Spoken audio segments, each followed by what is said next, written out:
Welcome to our little internet talk about Plug-in Solar Explained. My name is Sebastian Müller. I'm the chair of the Balkon.Solar Verein, a German NGO that has been promoting plug-in PV in Germany since 2019.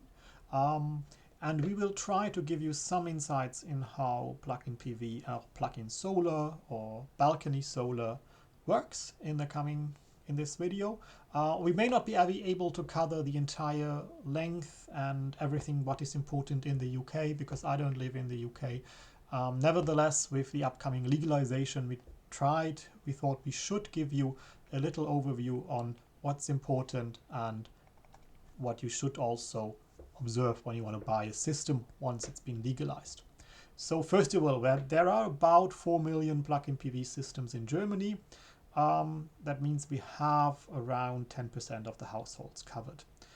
That is 1.1 million actually registered, but then there's also surveys about how many people own one, and roughly about 9% responded in the survey. The survey is a little bit old. We had some growth in the market since then. We also know that about only a third of the systems are actually registered. Most of them are just being put up and used by the people. They don't register them. There is theoretically a fee, but not a fee, but a fine if you don't register them and you are caught, but nobody's bothering and nobody's actually prosecuting that. We also know that about the most of the systems are actually in places that people own, either single family homes or an apartment. And we also know that people who rent, especially if they rent from big municipally owned commercial or co-ops, very often have problems with the installation requirements imposed by these large landlords on them. We also think that about half of the systems, probably even more, have a battery included, and most of them are installed by people themselves. That's all a survey that was done now in 2025, but I guess it's still okay as database. So how does plug-in PV work? You have 1 to 4 solar panels. I think I'll better show you in real life. You have 1 to 4 solar panels, such as I have next to my desk here. They're usually a little bit bigger though. You have some cabling to connect the solar panels, and you have a microinverter, and finally also a cable that puts the microinverter that puts it into a normal circuit. I'm going to go back to the screen that shows you that. And then the electricity that the panel generates and is transformed into alternating current flows to the devices in your house that consume the electricity, and then to the meter, and from that into the grid.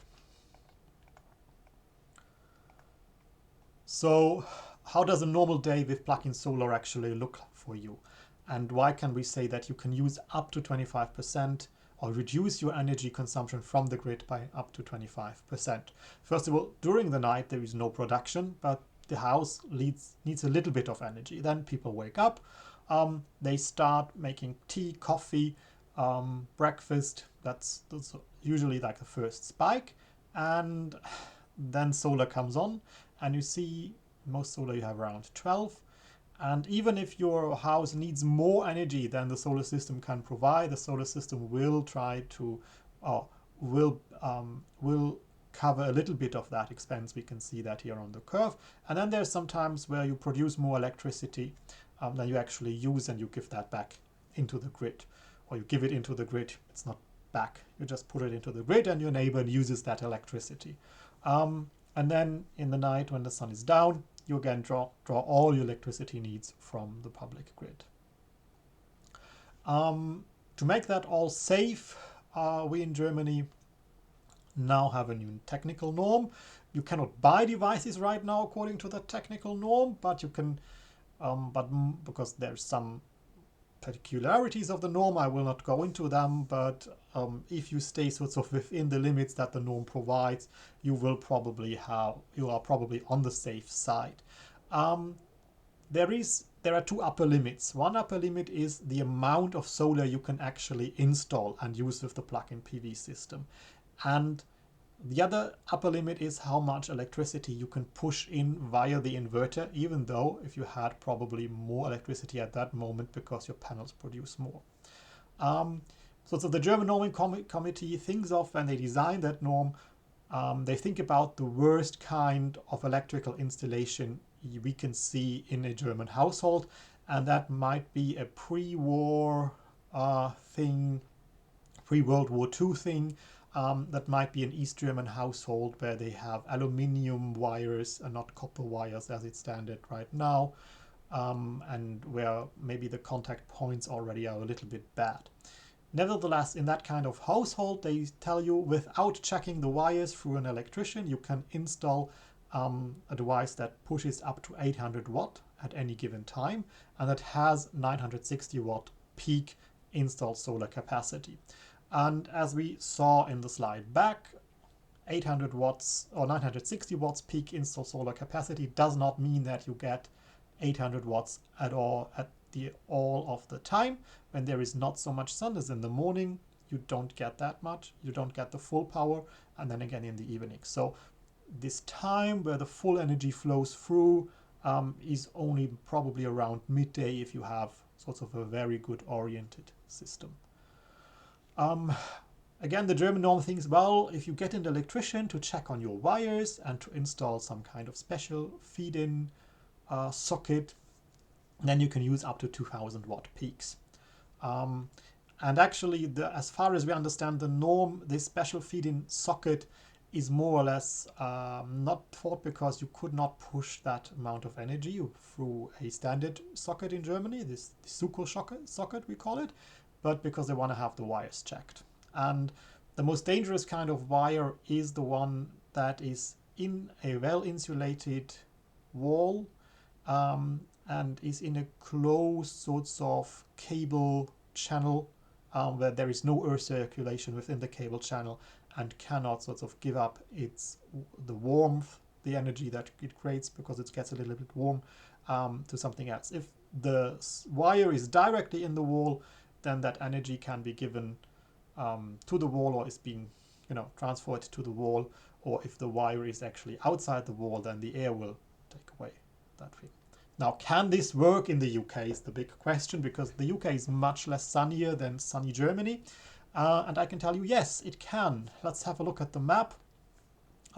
Hamburg is as far north as Manchester, and London is as far south as places like Essen. And we know that there are plug-in PV installations in both places.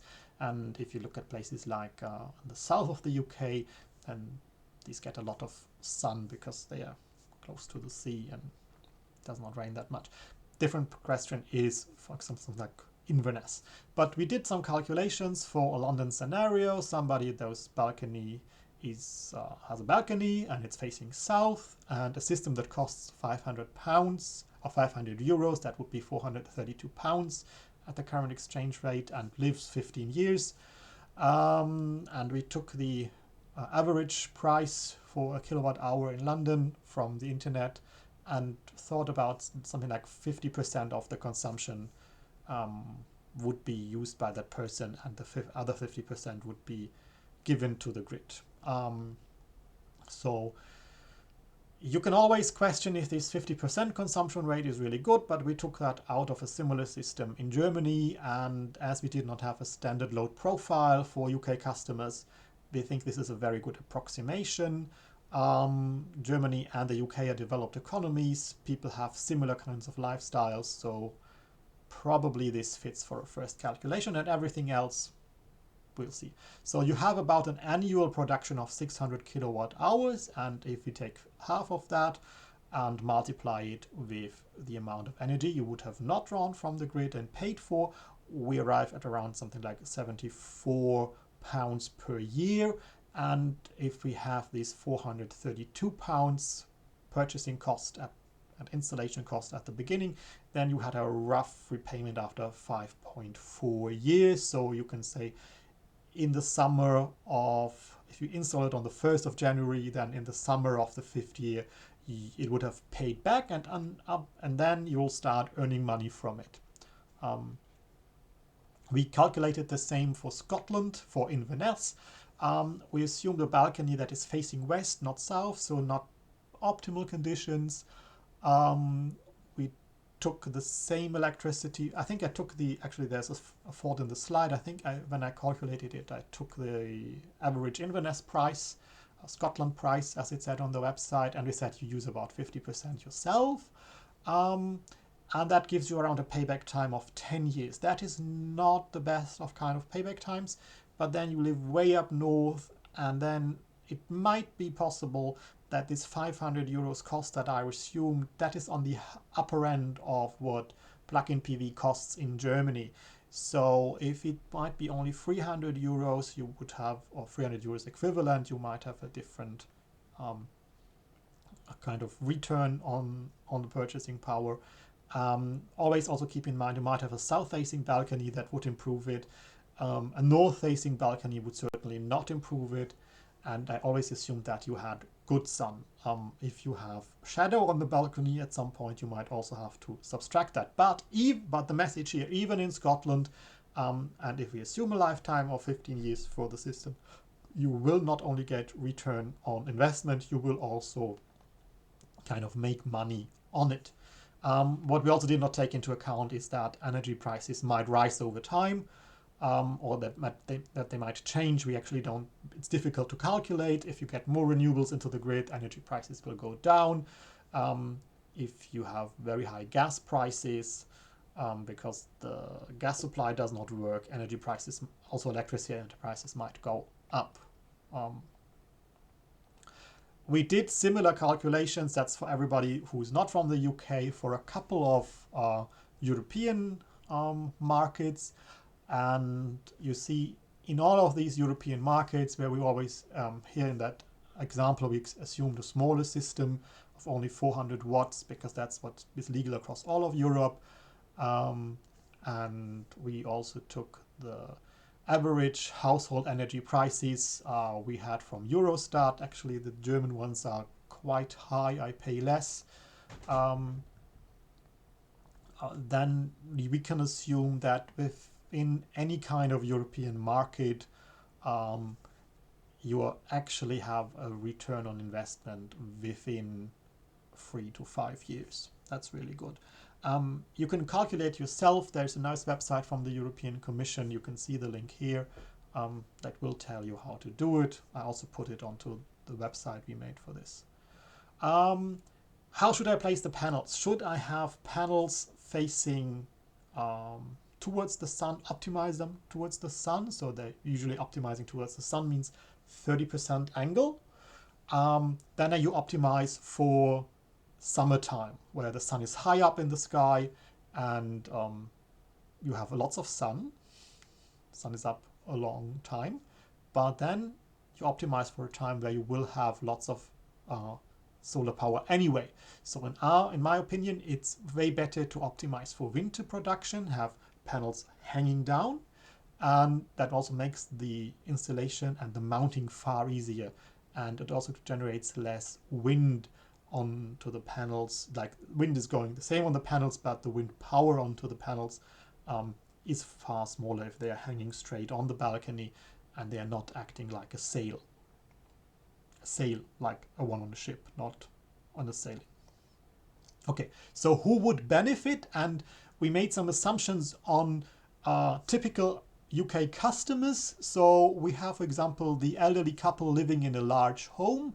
They probably have high energy consumption. They cook at home, and they are more or less at home when the sun shines, and they can put their washing in to their washing machine when the sun is shining.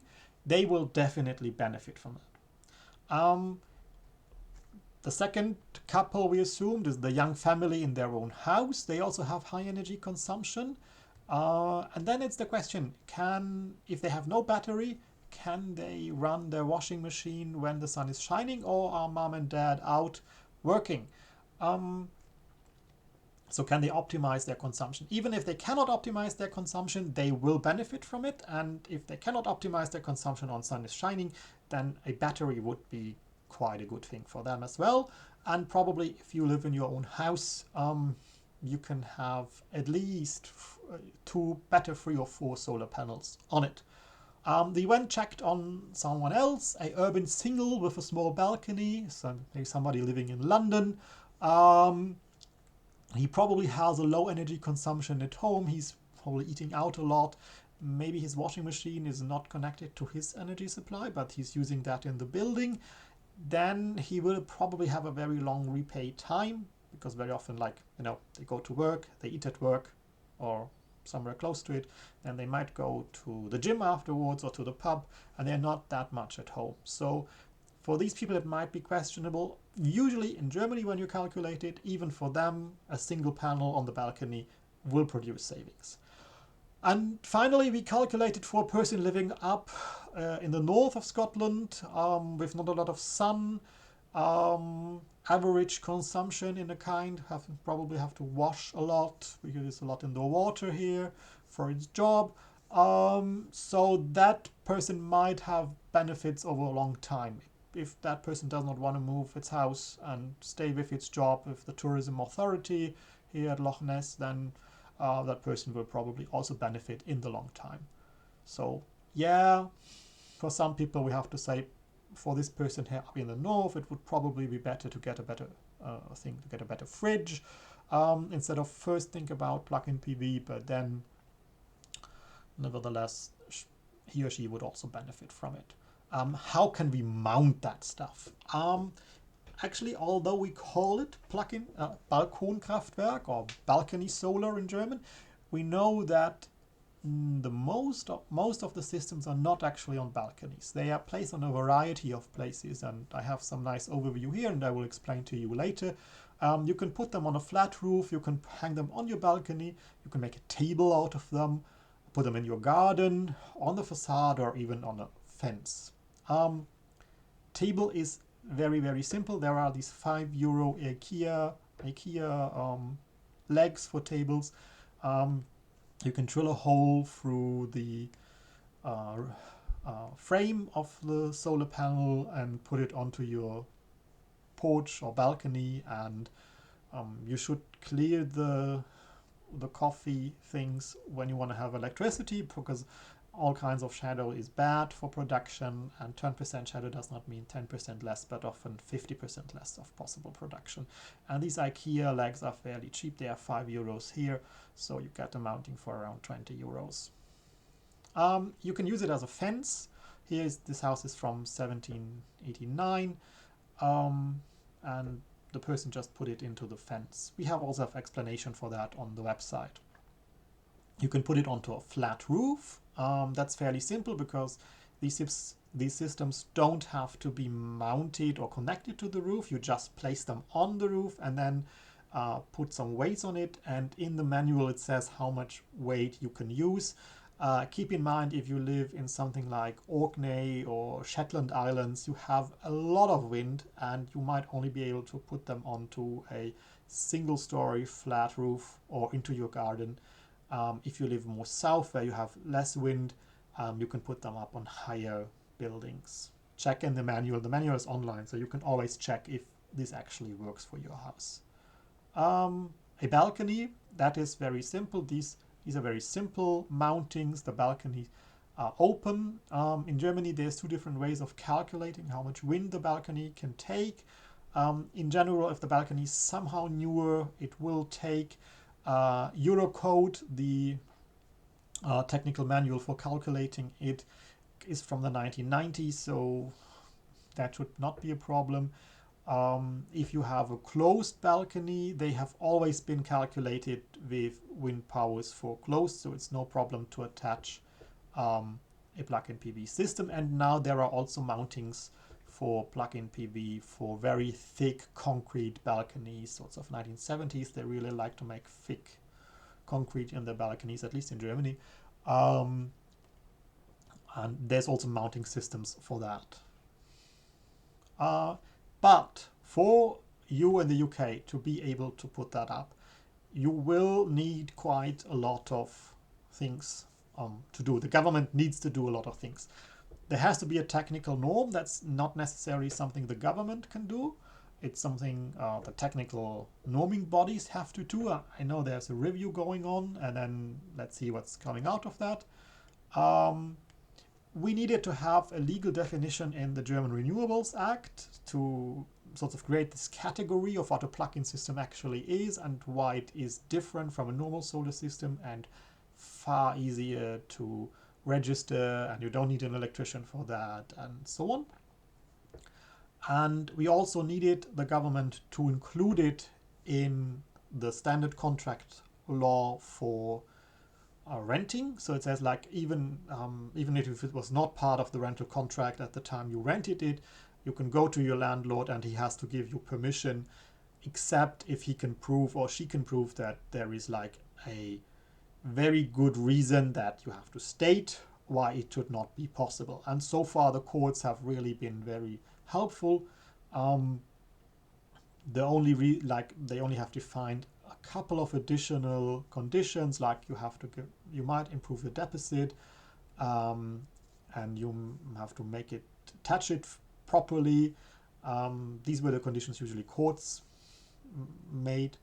And you also had to add the same right into the condominium law. So if a house has several owners, like every flat is owned by somebody else, or every apartment, then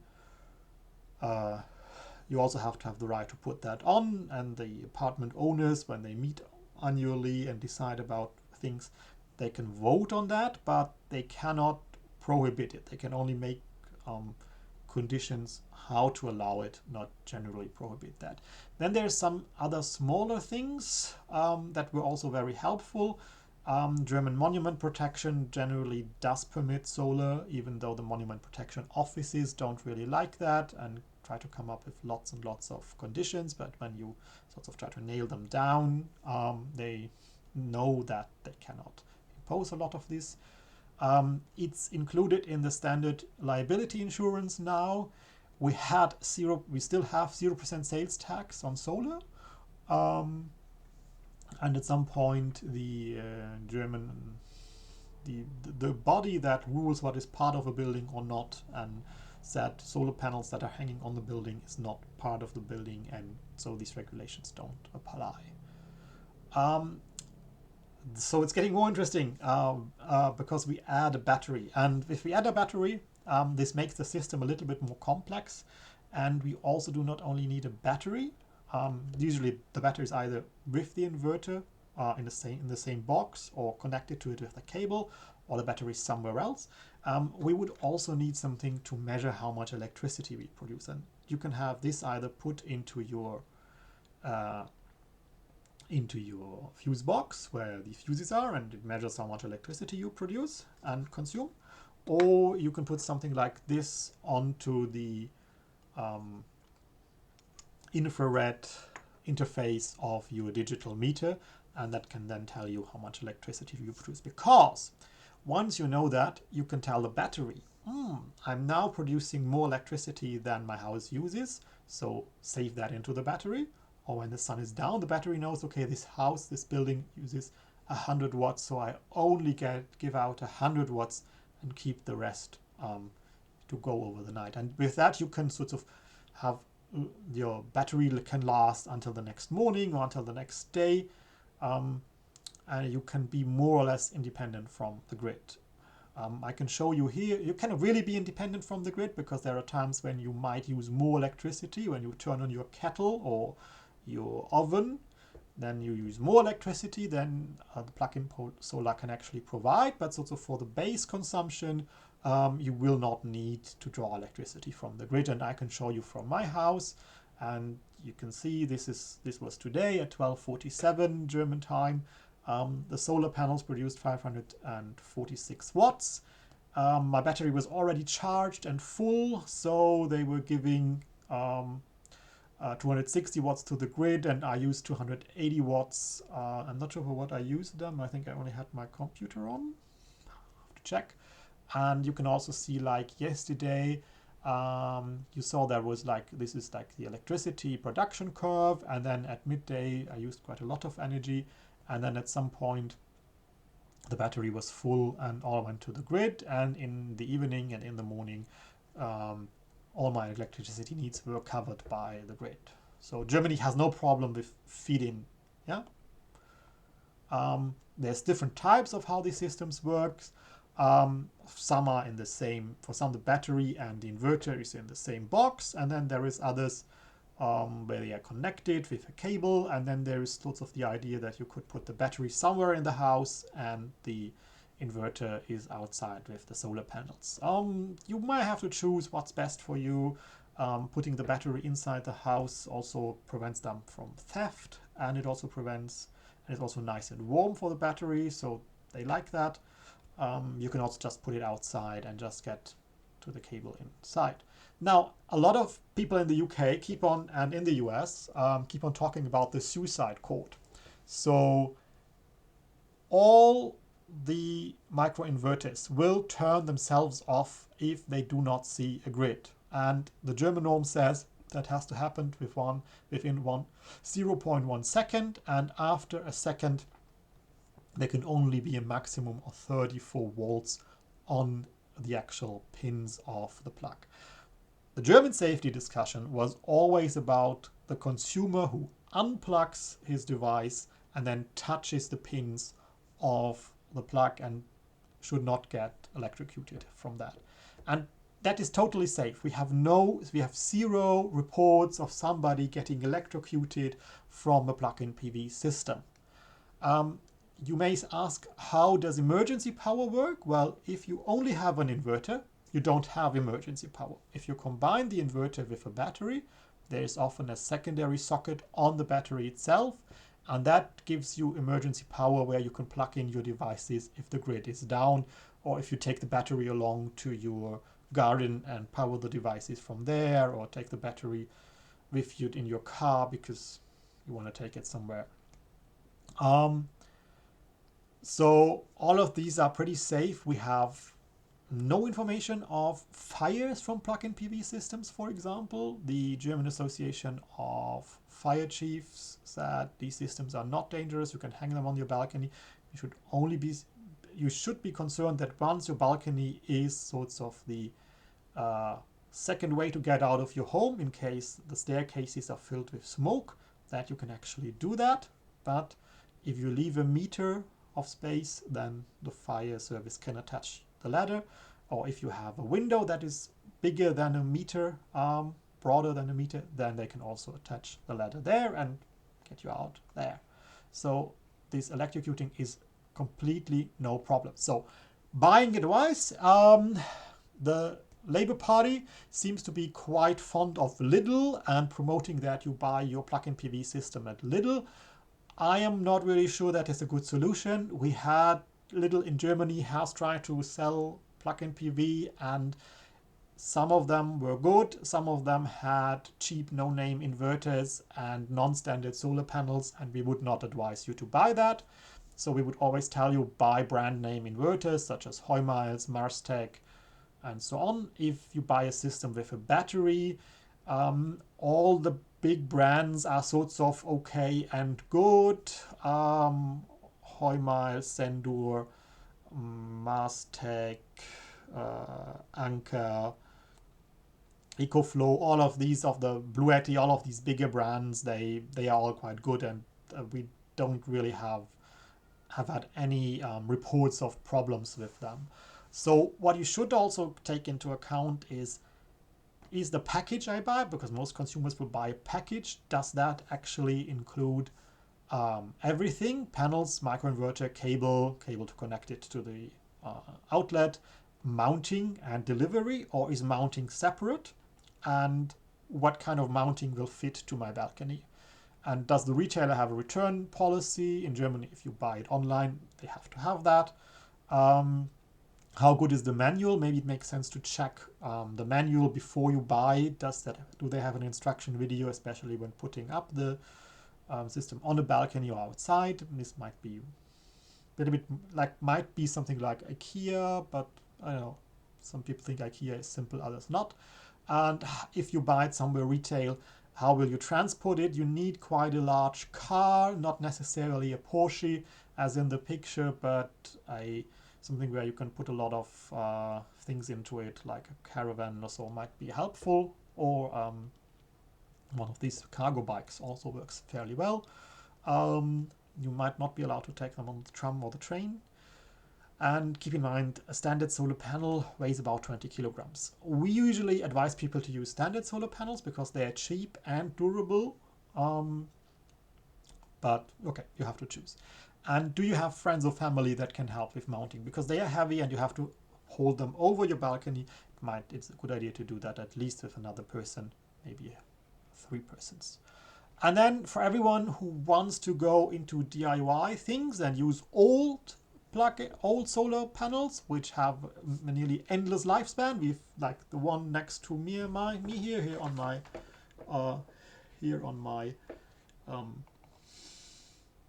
here is this one I have here is about from 1997.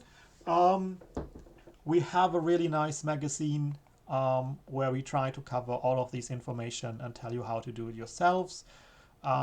Just check that out. So if you have any questions, just comment. Feel free to drop me a line, and we might have a second video when we know more about it, or go to the website we had, Balkon.Solar/4UK, where you can also find some more information.